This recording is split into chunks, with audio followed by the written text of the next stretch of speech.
திருவண்ணாமலை மாவட்டம் செய்யாறு ஸ்ரீ வேதபுரீஸ்வரர் கோவிலில் அதிமுக பொதுச் செயலாளர் எடப்பாடி கே பழனிசாமி பிறந்தநாள் விழாவையொட்டி முன்னாள் அமைச்சரும் கழக அமைப்பு செயலாளருமான முக்கூர் சுப்பிரமணியன் தலைமையில் வெள்ளித்தேர் இழுத்தனர்.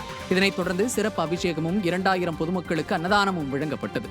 இதனைத் தொடர்ந்து தென்னை, மா உள்ளிட்ட மரக்கன்றுகள் பொதுமக்களுக்கு பிறந்தநாள் பரிசாக வழங்கப்பட்டன.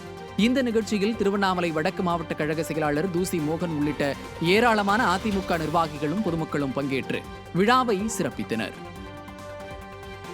கோவை சிங்காநல்லூர் வரதராஜபுரம் மாரியம்மன் கோவில் திருவிழாவில் கோவை நாடாளுமன்ற அதிமுக வேட்பாளர் சிங்கை ஜி ராமச்சந்திரன் தீச்சட்டி ஏந்தி சிலம்பம் சுற்றி பக்தி பரவசத்துடன் நடனமாடினார். நூற்றுக்கணக்கான பக்தர்கள் தீச்சட்டி ஏந்தி பால்குடம் எடுத்தும் தங்கள் நேர்த்திக்கடனை செலுத்தினர்.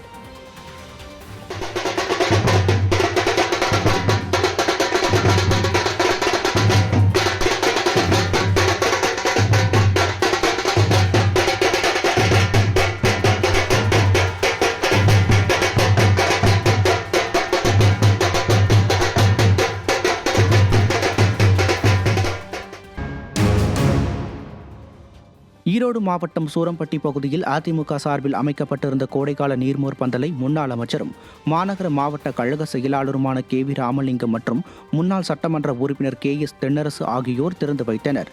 இதில் பொதுமக்களுக்கு நீர்மோர், தர்பூசணி உள்ளிட்டவை வழங்கப்பட்டன. இந்நிகழ்ச்சியில் கழக நிர்வாகிகள் ஏராளமானோர் கலந்து கொண்டனர்.